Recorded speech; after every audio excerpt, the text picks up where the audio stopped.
മൂന്നാർ കലാകൊലപാതക കേസിൽ ഒന്നാം പ്രതി അനിൽകുമാറിനെതിരെയും സാക്ഷി സുരേഷ് കുമാറിനെതിരെയും ഗുരുതര ആരോപണങ്ങളുമായി കലയുടെ സഹോദരൻ അനിൽകുമാർ. കലയുടെ മൃതദേഹം സെപ്റ്റിക് ടാങ്കിൽ നിന്ന് അനിൽകുമാർ മാറ്റിയിട്ടുണ്ട്. മൃതദേഹം കണ്ടുവെങ്കിൽ എന്തുകൊണ്ട് അന്ന് പരാതിക്കാരൻ സുരേഷ് കുമാർ പോലീസിനെ വിവരം അറിയിച്ചില്ലെന്നും അനിൽകുമാർ ചോദിച്ചു. കല 2 തവണ കലയുടെ മൊബൈൽ ഫോണിൽ നിന്ന് തന്റെ മൊബൈൽ നമ്പറിലേക്ക് ഫോൺ ചെയ്തിരുന്നു. കലയാണ് എന്ന് പറഞ്ഞ് വിളിച്ച ഫോൺ കോൾ കലയുടേത് തന്നെയായിരുന്നോ എന്ന് ഇപ്പോൾ സംശയിക്കുന്നു. കല ജീവിച്ചിരിപ്പുണ്ടെന്ന് വിശ്വസിപ്പിക്കാനായി മറ്റേതോ സ്ത്രീ കലയുടെ പേരിൽ വിളിച്ചതായിരിക്കുമെന്നും സഹോദരൻ അനിൽകുമാർ പറഞ്ഞു. ഈ ഫോണാണോ ഇതിൽ വേറെ ഫോണിൽ കോളാണോ വിളിച്ചത്, ആരെങ്കിലും കൊണ്ട് വിളിപ്പിച്ചതാണോ ഇവർ എന്ന് നമുക്കറിയാൻ പറ്റില്ല. ചിലപ്പോൾ ഇവിടെ പ്രായത്തിലുള്ള ആരെങ്കിലും കൊണ്ട് സ്ത്രീകളെ കൊണ്ട് വിളിപ്പിച്ചതായിരിക്കാം ഇവർ. അവൾ ജീവിച്ചിരിപ്പുണ്ടെന്ന് വരുത്തി തീർക്കാനും ഇന്നടത്തുണ്ടെന്ന് പറയാൻ പാലക്കാട്ടൊന്നും അവൾ പോയിട്ടില്ല.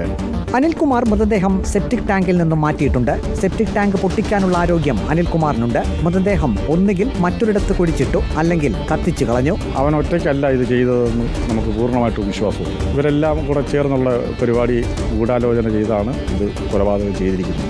അപ്പോൾ അവർക്ക് തീർച്ചയായിട്ടും ചിലപ്പോൾ ഒരുപക്ഷെ സെപ്റ്റിക് ടാങ്കിന് എടുത്ത് മാറ്റാൻ ഒരുപക്ഷെ എന്നല്ല, അത് അവർ അങ്ങനെ ചെയ്തിട്ടുണ്ടെങ്കിൽ അവർ ചെയ്യും. അത് സത്യമാണ്. വേറെ എവിടെയെങ്കിലും കൊണ്ടുവന്ന് ഇട്ടിട്ടുണ്ടോ എന്ന് നമുക്ക് അറിയത്തുമില്ല.